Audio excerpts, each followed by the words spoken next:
Good day, everybody. I want to do a quick video to encourage you to just to take care of your sago palms after a rough winter where they turn brown. It's very difficult for the sago palms to turn brown like this. That's why a lot of times when they turn like this, a lot of people are panicked and think that the sago palm is dead or dying, but that is not the case. Uh, they can take. I'm in zone 8 in the south, so they are very cold hardy palm, probably one of the cold hardiest palms you can get. Um, they tend to stay green though, especially when they get mature like this, and they can handle 30 and 40-degree temperatures. There's no problem. It just this year in 2023 we had that big Arctic blast up north, that big winter storm, and even down south we got a lot of that cold. We had about a week or so of very cold, frigid temperatures. It got down into the teens. So even a sago palm will turn brown, and when the temperatures get that low.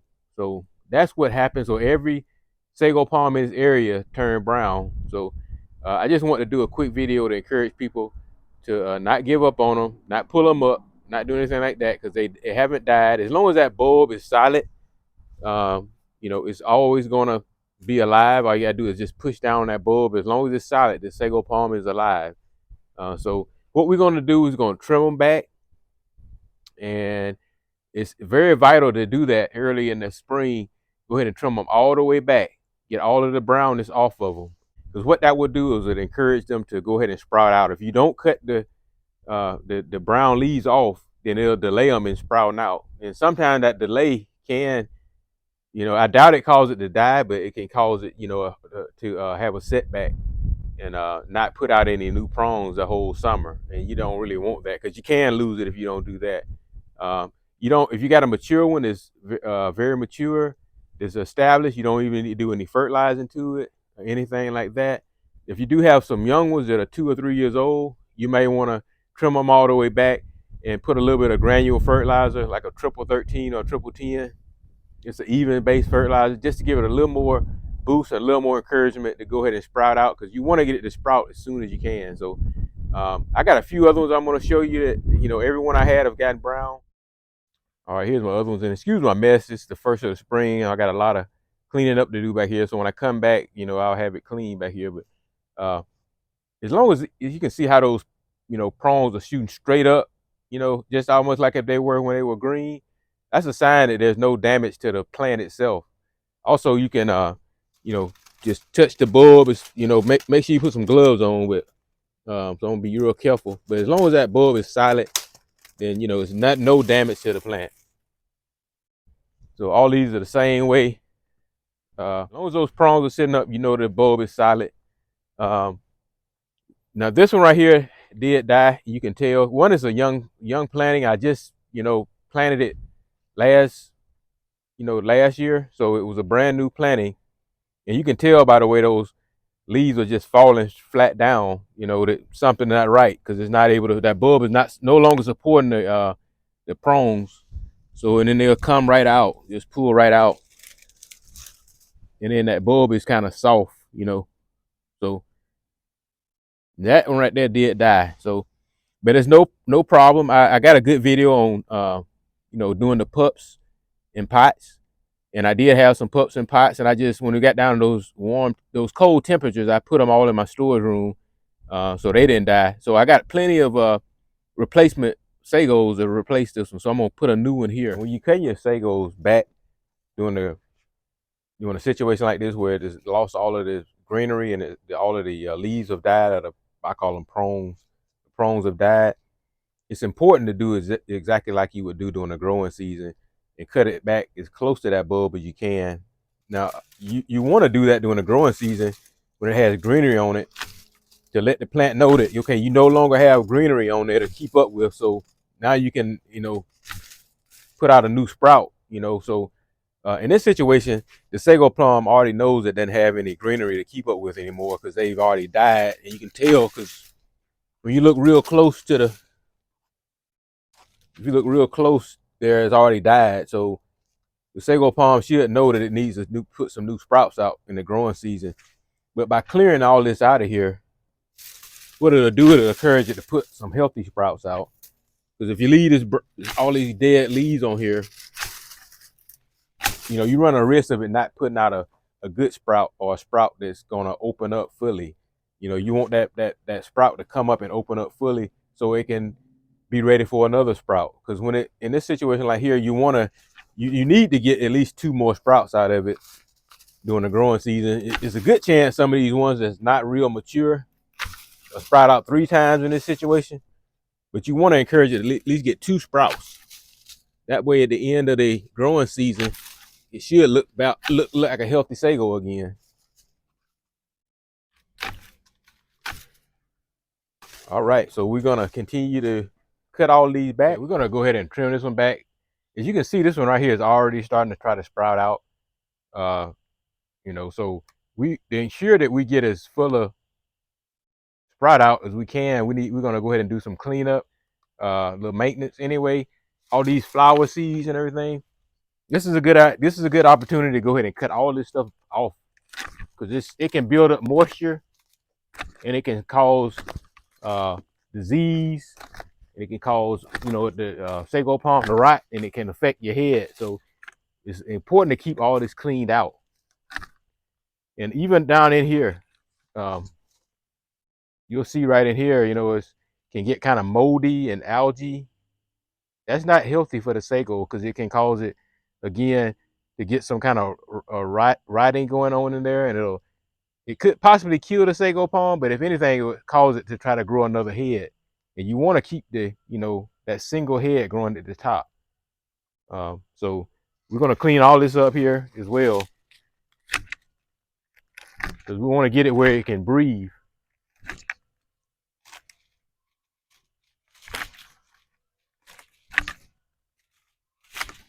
That's why it's important to trim it back. When you do trim it back and you trim the flower heads back, trim it back as far to the base of the sago as you can. You can wait till the spring to do this, but so we're gonna do a little cleanup here, and we're gonna get all this out of here, and then hopefully, like I said, that'll cause us to get a real good sprout, and we should get hopefully at least 2 sprouts out of this plant this growing season.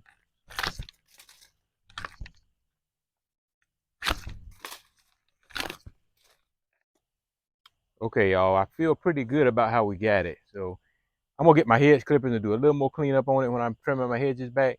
It's a lot quicker and easier to do with some hedge clippers, but so I'm feeling pretty good about this. So hopefully this right here will encourage it to really put out a good sprout, getting all those old flower heads out.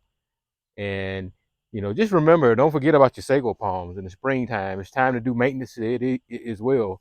And sago palms are very easy to take care of. They don't require a lot of maintenance, but they do require some, each season. In the springtime is the perfect time to do it. Just take out any dead seeds, any dead flowers, and trim back your any dead prongs. Sometimes it's good to me to take out at least one old layer of the leaves of prongs, even if they're green. Just do something to encourage it to put some sprouts out in the springtime. So anyway, I appreciate you watching so far. We're gonna be back a little later and see how everything is looking. Okay, y'all, we back. I want to give you a shot of the sago palms. So they have sprouted out. This one has sprouted out twice and gave some real good sprouts. Now this one right here, we lost it, and I'm gonna talk to you about that. But this one right here, it sprouted out twice as well. The bottom one was a little kind of frivolous, so we're gonna leave it on there, but that's probably one we're gonna trim off next spring.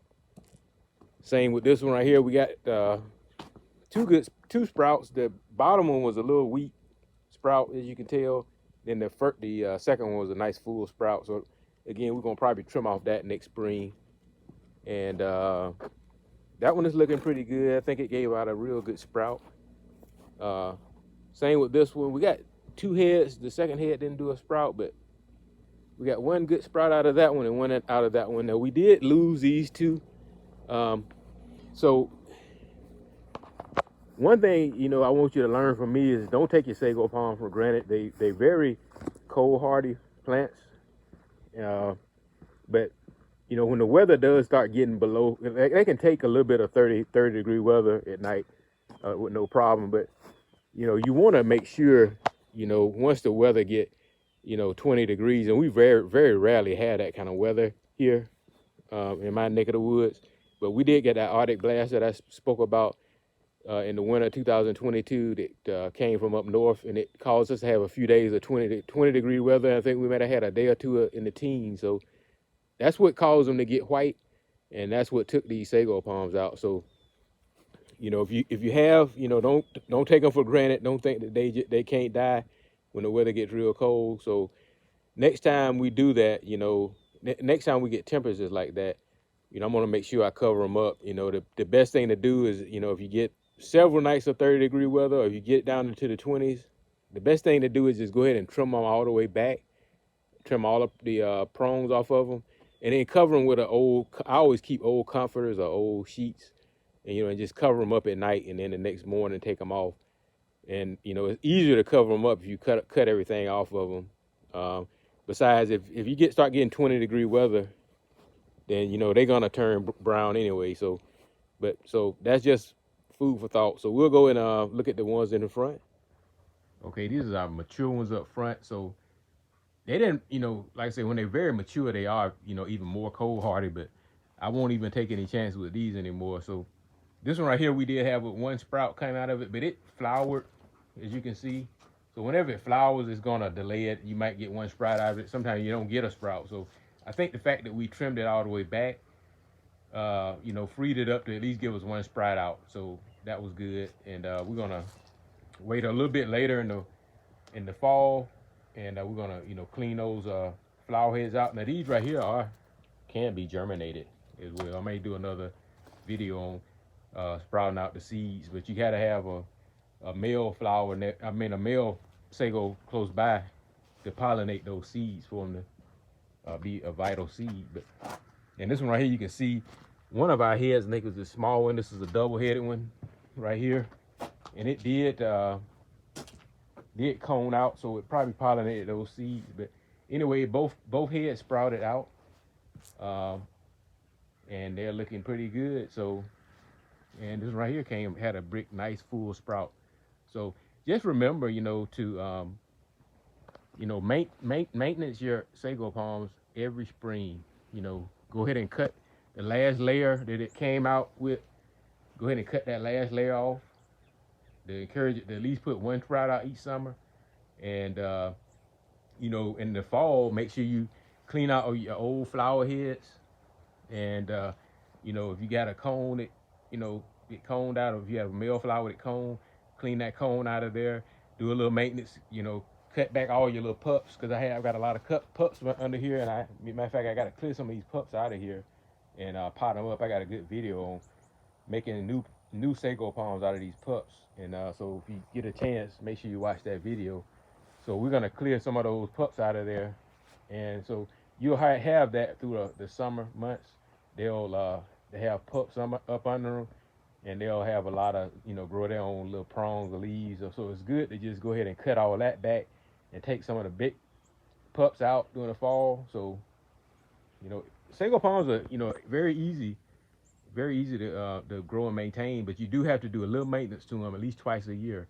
Like I say, in the springtime, make sure you trim back the lower prongs, you know, clean any debris from up under them, you know, and in the fall, do the same thing, you know, just trim out any of your old flower heads and your cones, and clean out some of your pups that's up under the sago. So as long as you do those two things, you know, you'll be pretty successful growing sago palms. So, but I really appreciate you for watching, and if you like the video, give it a thumbs up, and please subscribe if you can, and I'll see you next time.